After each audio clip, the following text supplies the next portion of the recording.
After running extensive tests on Aryan, Mel gathered his team. Dr. Karanja stood beside him, reviewing the data. This girl, her body is reacting to the virus differently. Look at these markers. It's almost like she has a resistance. Mel nodded. I think Aryan might be key to understanding this mutation. If we can isolate what's protecting her, we might be able to develop a treatment. But how long will that take? Dr. Karanja asked, worry lighting his face. People are dying faster than we can count. And now there's this cannibalism rumor. Mel's stomach churned at the thought. The reports of recovered patients attacking others had grown more frequent. The virus seemed to leave survivors with a deficiency that drove them to desperate measures. We don't have a choice, Mel said. We need to focus on Aryan. She's our only lead right now. Chapter 10, Descent into Chaos. The streets of Nairobi were no longer recognizable. Fear and chaos had taken over. The government enforced a strict curfew, but even that wasn't enough to stop the madness. Hospitals were full, morgues overflowing, and families torn apart by the disease.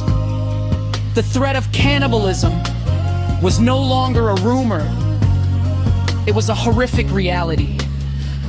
Mel worked around the clock, his body exhausted, but his mind driven by the need to save those he could.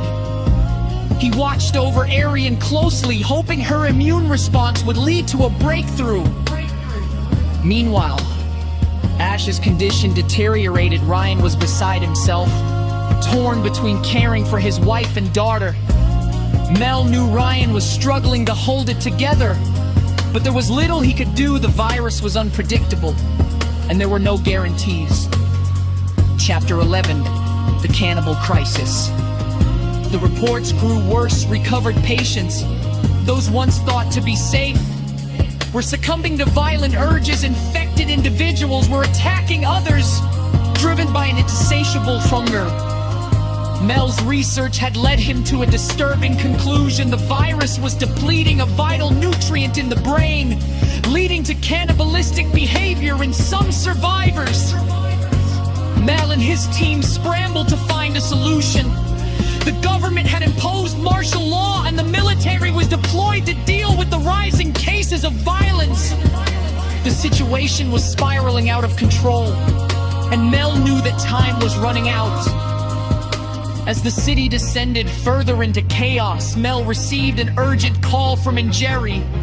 The journalist Ryan knew she had uncovered a disturbing piece of information about Helium Biotech, a pharmaceutical company that had been involved in the early stages of the virus's research.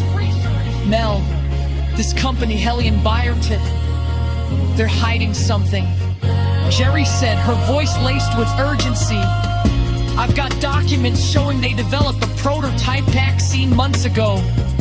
They knew this mutation was coming, and they've been sitting on it. Chapter 12, The Betrayal. Mel's hands trembled as he read the documents. Njeri had sent him Helium Biotech that had been developing a vaccine all along, but had withheld it, waiting for the virus to spread further so they could profit from the chaos. Fury welled up inside him. How many lives have been lost because of their greed? Dr. Karanjan entered Mel's office as he pored over the files. What is it? He asked, seeing the shock on Mel's face. Helium Biotech, they've had a vaccine for months. They're letting people die. Dr. Karanja's eyes widened. We need to get this out. The public needs to know. Mel nodded. But we can't just expose them without proof. We need to gather more evidence. Njeri agreed to help them. She had already started digging deeper into the company's dealings, but they needed more before they could blow the whistle. Chapter 13, Infiltration. With Njeri's help, Mel and Dr. Karanja devised a plan to infiltrate Hellion Biotech's Nairobi facility. They needed to get their hands on the vaccine, or at least proof that it existed. The stakes were higher than ever, the streets were dangerous, and time was running out. Ryan insisted on helping, despite Mel's protests. I need to do something. Mel, my wife, my daughter, they're counting on me. I can't just sit here. Reluctantly, Mel agreed.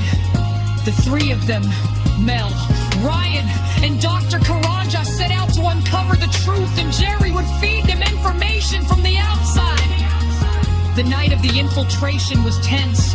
The city was under curfew, but they managed to avoid the authorities. As they reached the gates of Hellion Biotech, Mel's heart pounded in his chest. This was it. The moment that could change everything.